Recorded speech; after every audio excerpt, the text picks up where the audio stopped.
Hey friends, welcome back to the Guitar Max channel. This guitar right here is the Eart EGLP 610 in satin sapphire blue. Now never mind the name here. This guitar is basically what I would consider to be a modern take on a classic Les Paul style design. But what's really interesting to me about this guitar is what they have changed and updated from the classic design and what things they haven't changed. Obviously with the satin finish, it has a very modern look, and as you'll hear in a few minutes, I love the tone of this guitar. It's super warm. In some ways, this guitar seems to me like the guitar that somebody would end up with if they took a classic Les Paul and then modded it to be the exact sort of guitar with the quirky specs that some particular guitarist really wanted. Anyway, I don't want to get ahead of myself. Let's go through the specs first and look at some of the unique features of this guitar. So first of all, this guitar is super affordable. It's well under $400. I think it's going for around $370 right now. At least that's the price I'm seeing right now. And the first thing spec-wise I want to focus on is the neck. Now to start with, we've got these beautiful stainless steel rounded ball-end frets that Eart has, I think, on most of their guitars. So these are really nicely polished. Again, stainless steel frets, 22 of them on this guitar. It's a nice dark rosewood fretboard, and of course it's a set neck design, right? But the thing that's really unique about this is they have taken some inspiration from the Jackson necks, right, with the compound radius fretboard.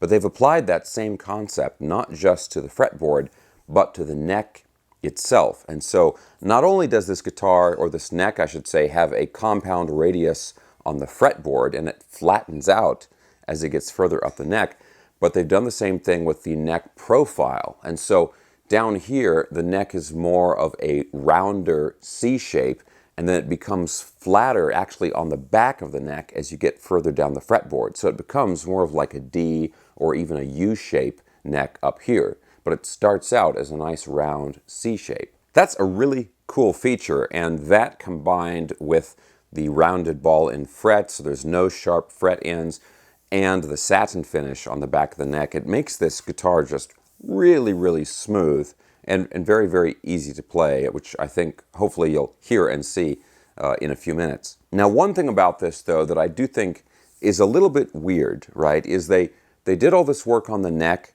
Even on the back of the body, they've got a nice belly cut there, but then the neck joint, it's the standard block style, old school Les Paul neck joint.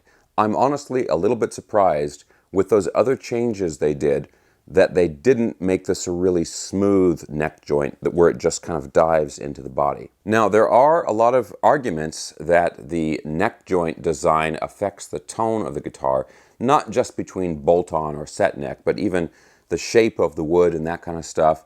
And this guitar does have a great tone. I have to admit that. So maybe that's why they went with the traditional block style neck joint. And this guitar still does have very good fret access despite that block style neck joint. You can get up to the 22nd fret, no problem. But I know some people, they do like sort of an Ibanez or almost like a neck through type neck joint where it just swoops right in there and there are no hard angles on the corner. Okay, now there's a couple more things I want to point out on the neck here, the headstock really. One is that it's got a nice bone nut here, always a plus. And then the other thing is this truss rod cover. This truss rod cover has a little door on it that swings open, it swings out of the way, and then you can put your Allen wrench in there and adjust the truss rod. I love this, okay? Taking out these 3 screws, there's always like a couple strings in the way, and sometimes you got to pull the string out of the slot in the nut. It's a little bit of a pain. A lot of people just end up leaving the covers off.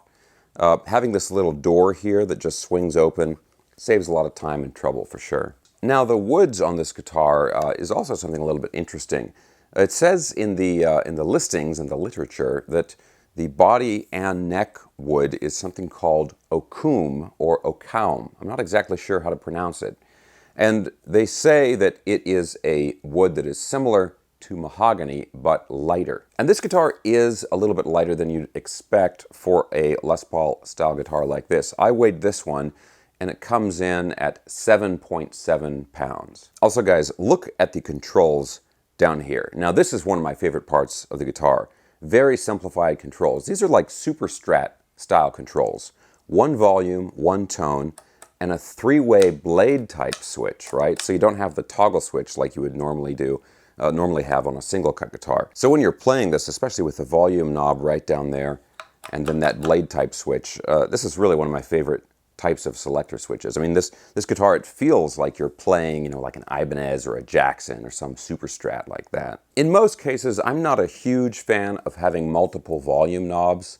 I like to just have one volume knob, and then that way, when you switch pickups, you know, if you don't have both volume knobs set the same, then you're like, oh shoot, that pickup is turned down, and you have to quickly turn it back up. I like to avoid that, and I just prefer to just have one volume knob like this guitar does.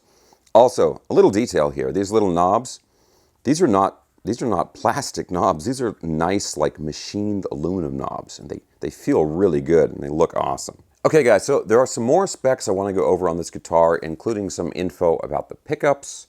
But let's go ahead and get into the demo, because I was jamming on this guitar when I first got it, and I love the sound of this guitar. It has, like I said, a really nice, really warm, very nice mid-rangey, you know, kind of thick, warm, mid-rangey sound to it. And I want you guys to really hear that.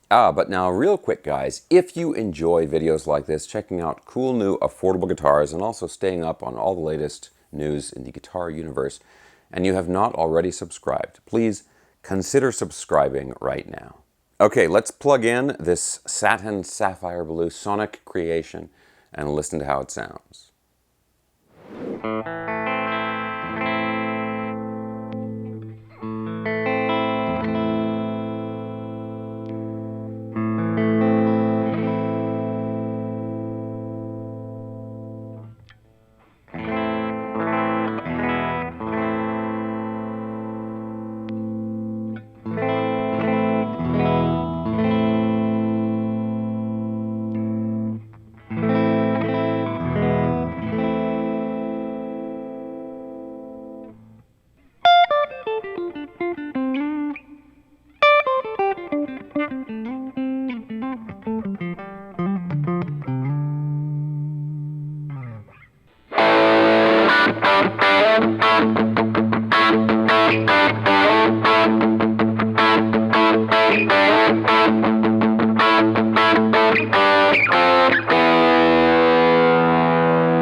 Okay guys, so let's talk about the sound of this guitar. So again, I hope that came through in the video, but yeah, this has a really nice mid-rangey, very punchy attack on the notes. I really love the tone of this guitar. Now, we should talk about the pickups a little bit.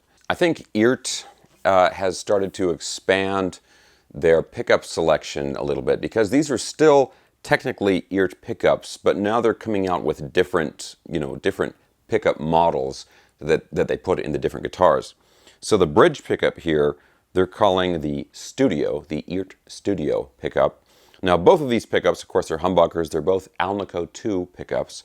So it's a Studio in the bridge and then the 81S in the neck. And when they advertise this guitar, I mean, they say very specifically that these are very mid-range focused pickups, and that really comes through. And I think just the overall construction of the guitar, the very thin satin finish on the guitar, and these pickups. Also, probably the simplified controls help the tone a little bit, less wires for the signal to go through. All of that comes together to give this guitar a really, really nice tone. Now, the other thing I want to mention about this guitar is that out of the box, it was ready to go in terms of the setup. You can always, I think in most cases, unless a company like AIO or something has done like a custom setup for you ahead of time. In most cases, when you get a guitar out of the box, you'll be able to improve the playability a little bit, I should say, with doing a little bit of setup work. But some guitars are better or worse in terms of their out-of-the-box playability. And this guitar was very good. Now, I always have to throw in some close-ups of these fret ends because they are so beautiful to look at. And you can see them right there. And yeah, just these really, really nice, very, very comfortable, rounded ball ends on the frets. And the frets always stop a little bit short from the edge of the fretboard. And I think that gives the neck, or the fretboard, I should say, almost a rolled edge feeling to it. So it's just a very, very comfortable feeling neck. And with them being stainless steel frets, you can count on it being comfortable for a very long time. Now, I want to ask you guys, back to this neck joint thing here. How do you guys feel about that? How do you guys feel about the debate that the shape of the neck joint affects the tone of the guitar? People always argue about that stuff in the comment section below, and I'm sure this video will be no exception. And yeah, I'm not saying I'm disappointed with the neck joint or anything like that. I don't feel like it gets in the way at all. But I know some people like a smoother, kind of more modern neck joint. And the thing that just really came up is like, well, they made these other changes, like the belly cut, and then the neck profile, the compound neck profile of the neck. I feel like if they're going to go ahead and do those other changes, I was a little surprised that they went with a traditional neck joint. That makes sense, right? But maybe there's a good reason for it. And if you guys know that reason, please let me know in the comment section below. Now, the other thing I want to mention is the sapphire blue color is really cool, but they do have a couple of other color options, all in this sort of satin, kind of metallic finish. And of course, I'll have a link to all that stuff down in the video description below. But yeah, let me know what you guys think of this guitar. It's got some really cool features. I love the control layout. It sounds great, and it's under 400 bucks. It's hard to not like this guitar. As usual, guys, I will have links down in the video description below for everything I was talking about in the video, the guitar, the amplifier, even the backing track that I was playing to. That's from the Backing Tracks by Tim channel. And I will also have links for my social media and my new instructional program, everything, down in the video description below. Okay guys, that's it for this video. Thanks a ton for watching. If you enjoyed the video, please give me a thumbs up, subscribe if you haven't already, and I'll talk to you soon.